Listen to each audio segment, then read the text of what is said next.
10 सालों से सत्ता के बाहर रहने के बाद लोगों ने सोचा था कि कांग्रेस और भ्रष्टाचार का नाता ही टूट गया, यानी अब दूर दूर तक भ्रष्टाचार और कांग्रेस से कोई संबंध नहीं है। लेकिन लोग यहाँ पर गलत है। हाल ही में एक ऐसी घटना घटी जिससे यह विश्वास हो गया कि ये पॉलिटिकल पार्टीज नहीं सुधरने वाली। यहाँ पर केवल कांग्रेस की बात नहीं हो रही, कोई भी पॉलिटिकल पार्टी जो भ्रष्टाचार और उनका ऐसा संबंध है जैसे मधुमक्खी और शहद का, यानी शहद से मधुमक्खी को कितना भी दूर भगा लीजिए वो किसी न किसी प्रकार से शहद पर आकर बैठती ही है। उसी प्रकार ये पॉलिटिकल पार्टीज में, ये सत्ता में रहें न रहें, ये किसी न किसी प्रकार से भ्रष्टाचार से लिप्त। और हाल ही में ऐसी कौन सी घटना घटी जिससे ये साबित हुआ कि कांग्रेस और भ्रष्टाचार दोनों अभी भी भारत में है। तो इस पूरी घटना पर करेंगे हम लोग बात। तो चलिए इस वीडियो को शुरू करते हैं।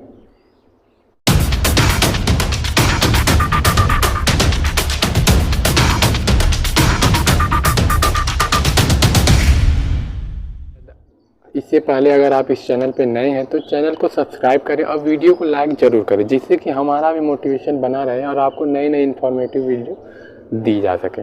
खबर ट्वीट करके कांग्रेस पर निशाना साधा प्रधानमंत्री नरेंद्र मोदी ने 70 सालों से कांग्रेस की डकैती 6 दिसंबर 2023 को आयकर विभाग ने कांग्रेस के राज्यसभा सांसद धीरज साहू के उड़ीसा और झारखंड से जुड़े ठिकानों पर एक साथ छापा मारा और अभियान चला तो उनकी बेहिसाब संपत्ति का पता चला। आयकर विभाग ने कांग्रेस के राज्यसभा सांसद के घर से लगभग 350 करोड़ से भी ज्यादा कैश बरामद किए। घर के कोने कोने से निकले 500 और 200 के नोटों को देखकर आयकर विभाग के अधिकारियों का माथा ही ठनक गया था। उनको उन पैसों को गिनने के लिए कुछ एक्स्ट्रा मशीनें और कुछ एक्स्ट्रा अधिकारियों को भी इस अभियान में शामिल करना पड़ा। वैसे कौन है धीरज साहू, यह तो सबके मन में बड़ी उत्सुकता हो रही होगी। तो आपको बता दें कि धीरज साहू कांग्रेस के राज्यसभा सांसद होने के साथ साथ उड़ीसा के एक बहुत बड़े शराब व्यापारी भी हैं। इनकी शराब कंपनी का नाम बौद्ध डिस्टिलरी प्राइवेट लिमिटेड है। यानी आप सोच सकते हैं कि कांग्रेस नेता और शराब व्यापारी, इनका आपस में संबंध है। अब आप सोच रहे होंगे कि कांग्रेस नेता के घर छापा मारा ही क्यों गया। तो शराब व्यापारी होने के कारण, शराब नियमों में अनियमितता के कारण आयकर विभाग ने धीरज साहू के ठिकानों पर छापा मारा था और यह अब तक का सबसे बड़ा आईटी रेड हुआ। इससे पहले कानपुर का जीएसटी रेड जो सबसे बड़ा था, जिसमें लगभग 297 करोड़ वसूला गया। और भ्रष्टाचार की बात कर रहे हैं तो इसी कड़ी में हम लोग कुछ अपनी पुरानी यादों को भी ताज़ा कर लेते हैं। 2004 और 2014 के बीच में हुए कुछ महत्वपूर्ण स्कैम्स के बारे में बात कर लेते हैं। तो इससे में सबसे पहले आता है 2008 में हुआ 2G स्पेक्ट्रम स्कैम। इस स्कैम में 122 नए टेलीकॉम लाइसेंस इशूज़ किए गए थे, जो ऐसी कंपनियों को दिए गए थे जिनका टेलीकॉम इंडस्ट्री में कोई भी एक्सपीरियंस था ही नहीं। यानी बिल्कुल नए खिलाड़ियों को टेलीकॉम इंडस्ट्री में सरकार ने लाइसेंस दे दिया था, जिसकी वजह से सरकार को लगभग 1,76,000 करोड़ का नुकसान हुआ था। इससे आगे बढ़े तो 2010 में हुआ था कॉमनवेल्थ गेम स्कैम, यानी कि राष्ट्रमंडल खेलों का स्कैम हुआ था। इसमें कांग्रेस नेता सुरेश कलमाड़ी, जो उस समय के कॉमनवेल्थ गेम के चेयरमैन भी थे, उनका नाम सामने आया था। इस स्कैम में लगभग भारत सरकार को 70,000 करोड़ का नुकसान हुआ था। इस स्कैम में उनके कॉमनवेल्थ के ऑर्गेनाइजेशन, कॉमनवेल्थ गेम जो भारत में हुआ था, उसकी ऑर्गेनाइजेशन में कुछ ऐसी अनियमितता या इरेगुलरिटीज हो गई थी जिसकी वजह से ये स्कैम हुआ था। आप इससे अंदाज़ा लगा सकते थे कि जो टॉयलेट पेपर आमतौर पर 300 से 400 में उपलब्ध हो जाते हैं, कॉमनवेल्थ गेम के दौरान वही टॉयलेट पेपर 4,000 रुपये के दर्शाए गए थे। यानी और यह एक ऐसा स्कैम था जिसने पूरे विश्व पटल और भारत का बंटा धार करवा दिया था। यानी भारत की क्या साख थी, इस स्कैम की वजह से वो साख भी मिट्टी में मिल गई थी। फिर स्कैम की बात करें तो वो था कोयला स्कैम।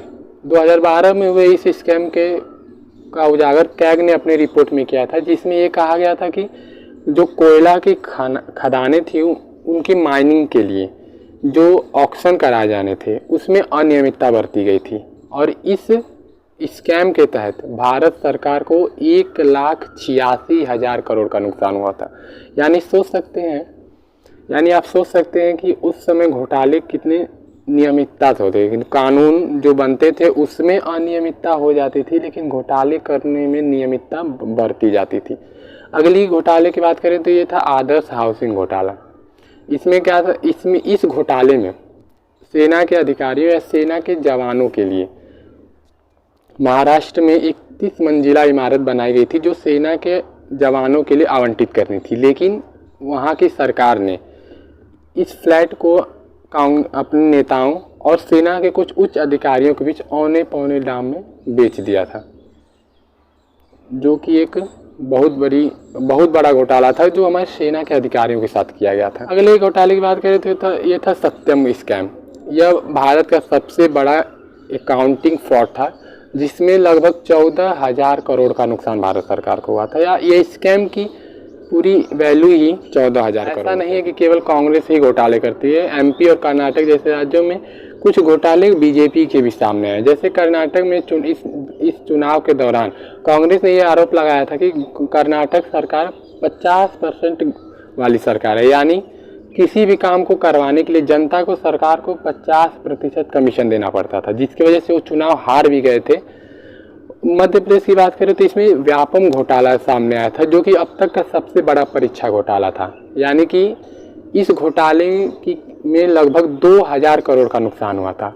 मध्य प्रदेश में ही इलीगल माइनिंग घोटाला हुआ था जिसकी कीमत लगभग 50,000 करोड़ रुपए आंकी। हाल ही में हुआ महाकाल लोक घोटाला हो, यानी आपको पता होगा कि उज्जैन में महाकाल लोक का निर्माण हुआ था जो हाल ही में आए तूफान के दौरान वहाँ की मूर्तियाँ टूट गई थी। यानी कांग्रेस ने फिर आरोप लगाया था कि ये घोटाला हुआ है बीजेपी के शासन के दौरान जिसका लगभग वैल्यूएशन 100 करोड़ रुपए माना गया। यानी वो कांग्रेस हो या बीजेपी हो, जो सत्ता में आया है, जो सत्ता में है, उसने भ्रष्टाचार और घोटालों को अंजाम दिया ही है। लेकिन आज भी भारत में एक ऐसा नेता जिस पर जनता का विश्वास पूरी तरीके से बना हुआ है और वो है प्राइम मिनिस्टर मोदी। यानी ये कहने की बात है कि आप इतने घोटाले करते जा रहे हैं कांग्रेस वाले और वो फिर भी चाहते कि वो सत्ता में आए, लेकिन एक इंसान ऐसा है जिससे जनता अभी भी ये विश्वास कर सकती है कि वो भ्रष्टाचार नहीं होने देगा या वो भ्रष्टाचार नहीं करता है। इसकी वजह से पीएम मोदी की क्रेडिबिलिटी आज भी बनी हुई है। अपोजिशन वाले आरोप भी लगाते हैं कि जानबूझकर विरोधी पार्टियों के नेताओं के घर ही छापे मारे जाते हैं या एजेंसी जो गवर्नमेंट एजेंसियां हैं वो वहीं पे रेड करती हैं जहाँ की अपोजिशन वाले हों।